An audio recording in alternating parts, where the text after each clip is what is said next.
Hey guys, what's going on? Sorry we're a couple minutes late. We're out here in beautiful Boulder, Colorado. I am Angie Kiger. Some of you guys know me. I'm the Clinical Strategy and Education Manager for Sunrise Medical. Live out on the East Coast, so it's nice to be out here in Boulder with my coworkers.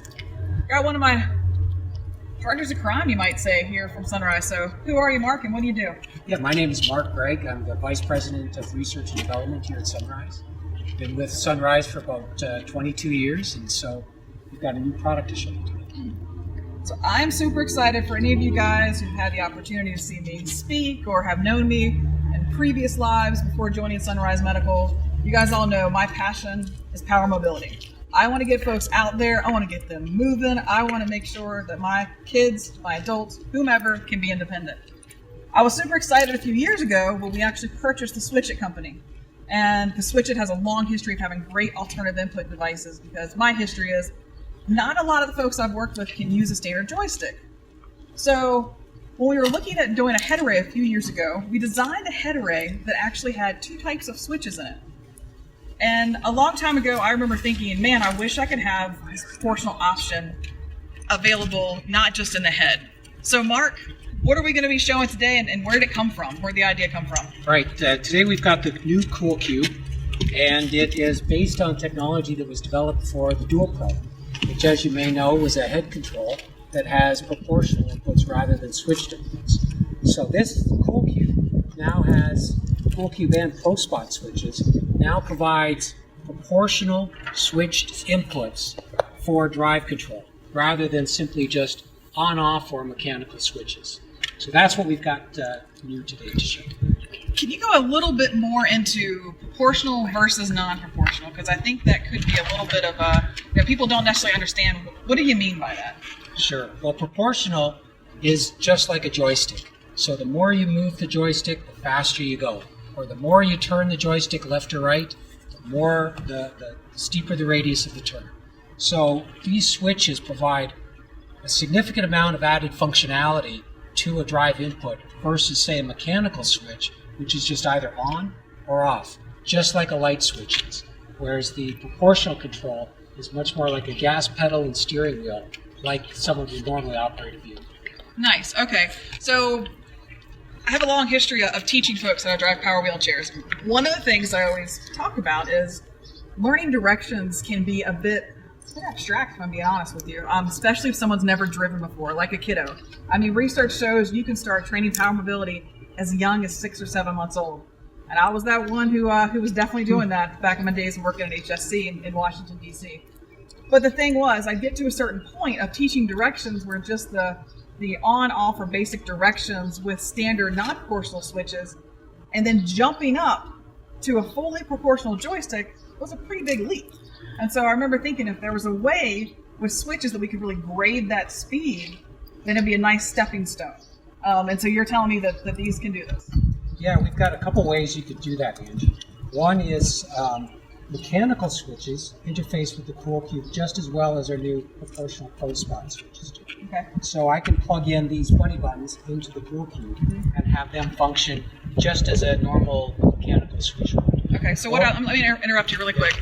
So what I'll oftentimes do is I'll teach one direction at a time, if you will. So as I've progressed, is what you're saying, from all 3 mechanical switches, left, right, forward, you're saying I could then switch out and leave the 2 right and left to be mechanical, so very concrete, and then you could make the go switch to be fully proportional so they could gradually learn that.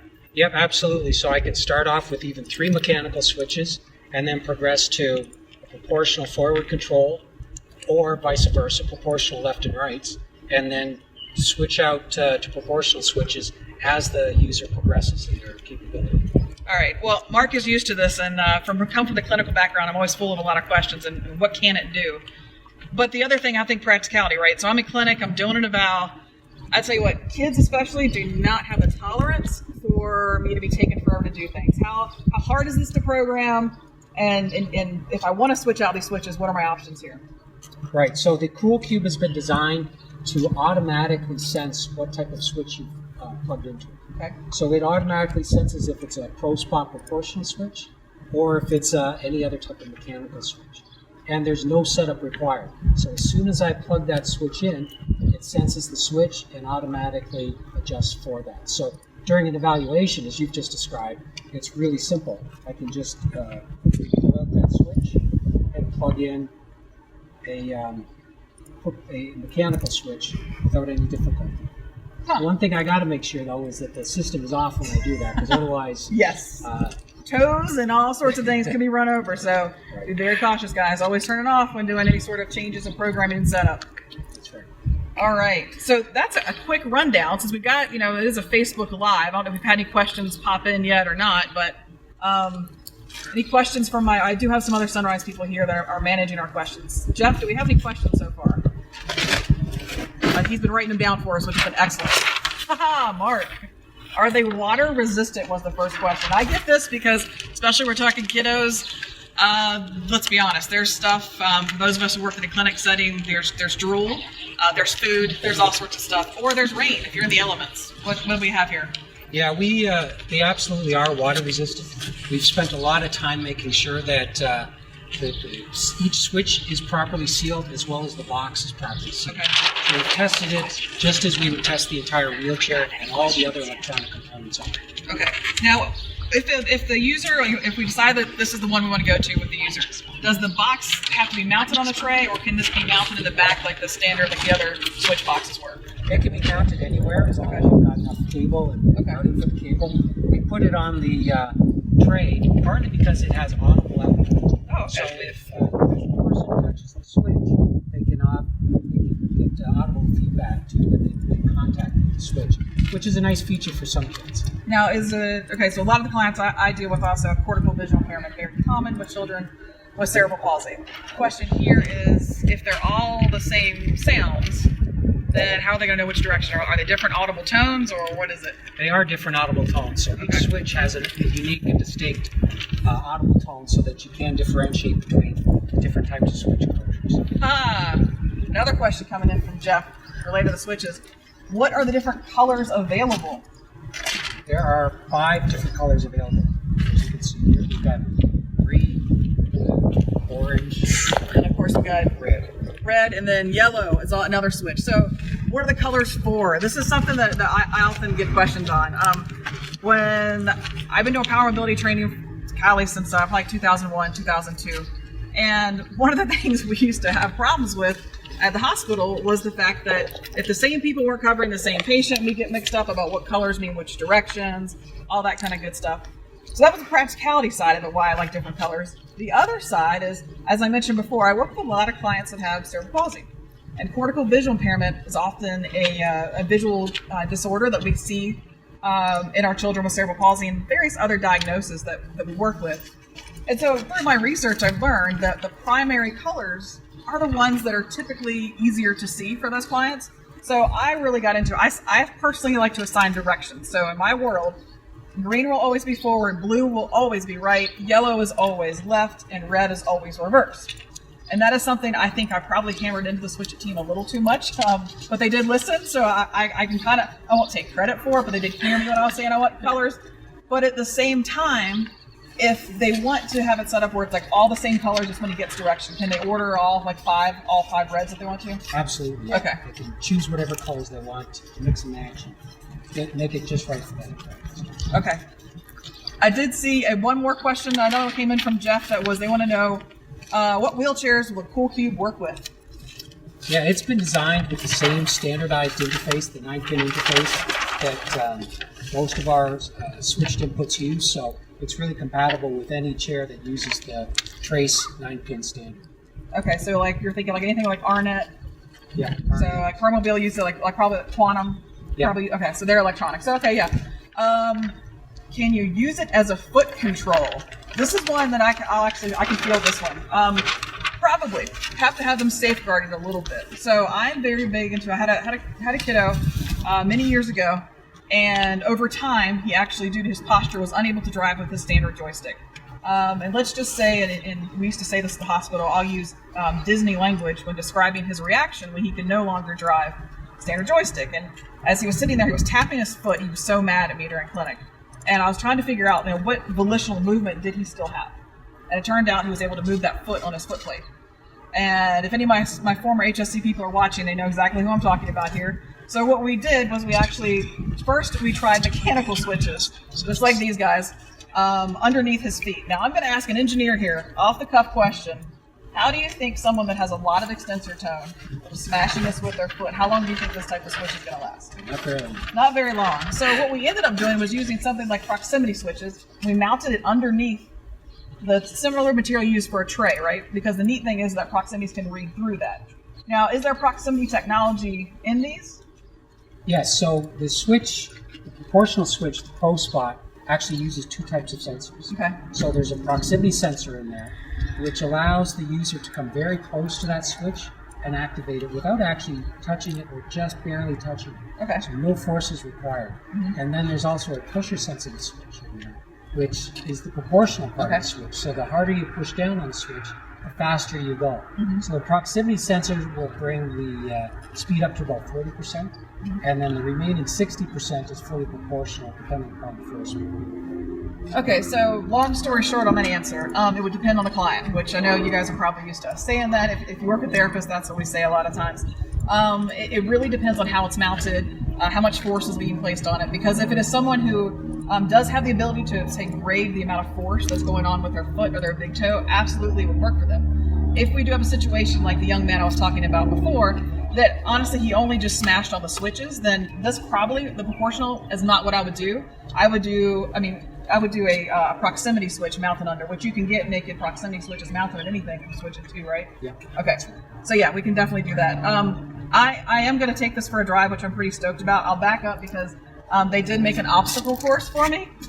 This is not really rehearsed, guys. I live in Virginia and I don't have one of these quite yet. So we're going to try some driving here in a hot second and see how that goes. Jeff, any pressing questions that we need to answer before I jump in and give it a test drive?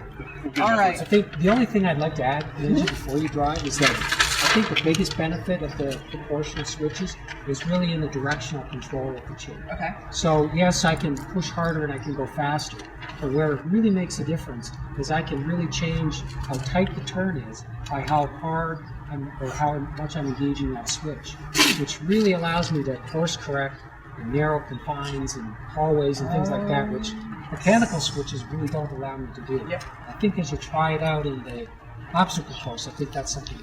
That was one of my biggest pet peeves I used to have. I tell stories a lot, remembering from walking down the hall with one of my PT friends, Jen, and we just got ordered a brand new wheelchair for a kiddo, and he was using switches to drive. As we're walking down the hall, we could see it starts veering one direction.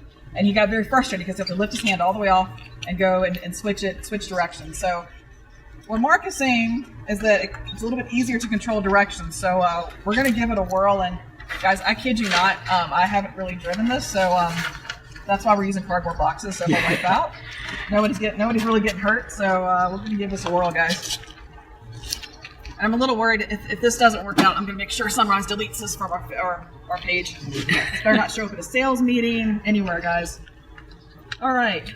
So this, Angie, just so you know, this is your forward. It's green. Switch. Go. This is your left switch and your right switch. We'll start off with two mechanical switches, so that you can get a sense of how that works. Okay. And then as you come back, we'll swap those out for proportional switches. Okay. But this forward switch is a proportional switch. All right. Now we are doing this we're doing an all raw video for you guys. So we are doing this by an iPhone. So we'll see. And Natalie may have to try to keep up with me as my speed. Got a little Ricky Bobby going on here, guys. Watch out. All right. So that's just left and right mechanical. All right, I'm going to go all the way down there. Natalie, I'll turn around and come back up that direction. Hold on 1 second. This way.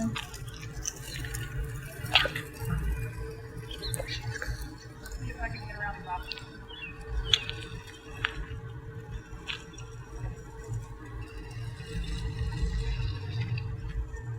I can definitely feel how the harder I push on the green, because I'm barely touching it now. Ooh, I got not much weight in my if I barely touch it, I'm not going super fast. I'm also noticing, I don't know if you'll be able to catch this, Natalie, but one of the things I'm noticing is I just barely touch it, and now you can't see it, guys, when I'm pushing further on it, and I can actually hear the motors picking up to go a little louder. So how much force, Mark, explain to me kind of, and I can't necessarily measure force out here. I have no concept of that, but in general, I know for like some of our light touch switches, and joysticks that require light touch, but obviously I'm barely touching now. I'm going, what, 40% of what it's programmed for? That's right, yeah. Okay. And how hard do you have to push to make it go full force? Right, so the zero touch will get you to 40%. Okay. Full force, to activate full speed, would take about 250 grams.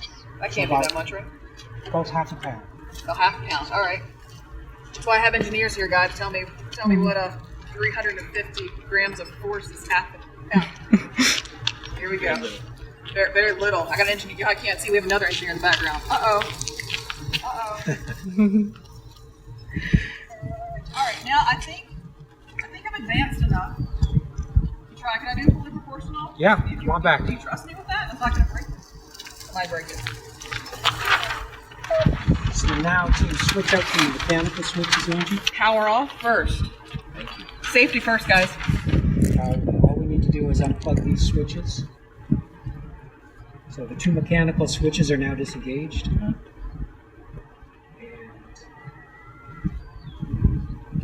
And find the connector for the other You one. can actually pull these out of the equation if you want to.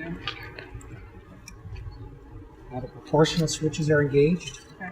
I'll leave these down for you so that you can access them. Oh boy. All right, we'll get these out of the equation. I could get mixed up. Jeff, before I go spinning off any more, any questions? Yes. All right. I'm going to turn this back on. And just so you are aware, guys, when you do turn it on and off, it's not about resetting it. It's actually, it's a matter of safety first. Let's see what I have managed to do here. Do they come in pink? I wish they did. Switch it. Maybe someday. Not right now. Let's see.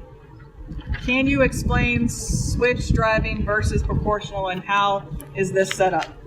Yeah, so this is a proportional setup right now. Okay. And I think you'll find, Angie, as you go through the obstacle, that the more you press on any one of these switches, the higher the speed, whether it's turning speed or whether it's forward speed. So that should give you much greater control going through these obstacles than you have with these switches. Jeff, real quick on that question that you just showed, do you think they're asking for programming? Yeah, how would you program? All right, how would you program it? Do you want to zoom in on that? I'll drive over here. I'll do onboard programming. We're gonna see, guys. We did not, once again, not rehearse. Oh Lord, I'm going the wrong direction. That was real, guys. All right, so come here. I want you to get in on the see if we can see this. You might have to come a little closer. We are on an iPhone, but we are actually attached to a charger. Can you see that? Okay. So it's the onboard programming, guys, what we're going to do. So this is the Omni 2 that recently came out. I'm going to go into onboard programming. I don't know how well can you see that online? Can't see it at all? Shoot. Okay. So if you go into onboard programming, what's going to happen actually is you go into you just choose the proportional setup as opposed to switches. If you've ever done any of the programming through RNet, that's how it's going to work. That's how we have it set up. We could definitely walk you guys through that another time, but it's the bright sun we have here. I think it's a little difficult. Sorry. All right, I'm going to turn up the speed. First I'll drive down there and I'll come back up.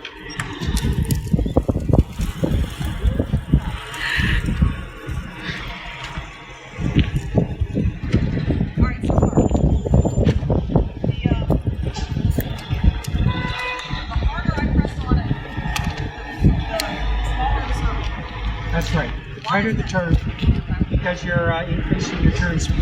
All right. I'm going to try to go around that box, guys.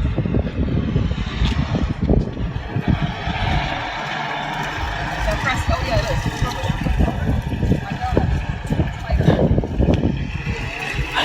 Oh boy, there's a truck.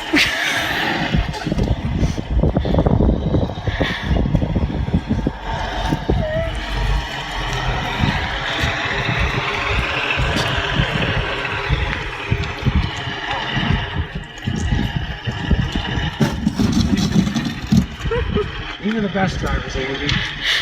I said I taught people how to drive power. I didn't say I actually drove very well. All right. Did you find though that you had I definitely have better control for sure. I don't want to get too far away because there's a truck down there. How well you guys can hear us. But I want to try that straight line thing we were talking about earlier.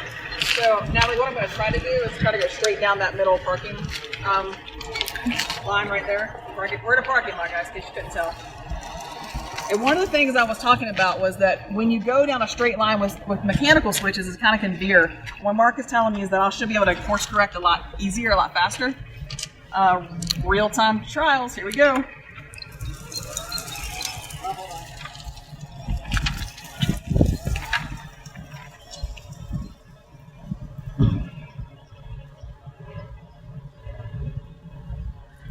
Definitely tell that's easier to correct. That's because of the proportionality. And they're super sensitive. I want to see. I almost ran over my coworker. All right. I don't know how well you guys are able to hear those auditory tones. But one thing I did ask Mark was because some of our folks we work with either might be hearing impaired or might be super sensitive to that sound. Mark, can you show on the Cool Cube how you can actually, did you guys super glue this down? How you can change the sound on or off? Yeah, there's simply just a small little switch underneath the cable that you just move into one of two positions. One position it mutes it, and the other position it allows the sound to. Yeah, just a quick little easy switch to go on and off. You see my eyes glancing over there. I'm looking at it. Let's see. Have you tried bridging the gap if you use the Cool Cube transition to a joystick? I've not personally tried it yet. I'm looking forward to it. This is the first time I've actually had literally my hands on it. I got into Colorado yesterday, spent some time over Craig Hospital, and showed up at our Boulder office today. And before this shoot, I maybe had like 2 minutes in it. They wanted it to be all natural off the cuff, so not quite yet, but I'm definitely looking forward to trying it. So I'm trying to think if there's anything else, Mark, that we're missing to talk about Cool Cube. Any other questions? We got some other engineers behind me also. All right, guys. So if you're as excited about this as I am, and I will be trying it soon. Hopefully you'll come see some of our clinical education events. Check out Education in Motion if you've never been there. sunrisemedical.com. Look in the upper right-hand corner of the title bars, I think is what we call them. Look at my web, people. And it says Education in Motion. That's where we have our resources for our clinicians. I can assure you there's a blog coming soon on the different types of switches. I'm going to write it. Mark doesn't know it yet, but I'm going to ask him a few questions to help me out with that blog. And yeah, if you want to see more, contact us. We would love to let you guys see it and try it with your clients. Thanks so much, guys.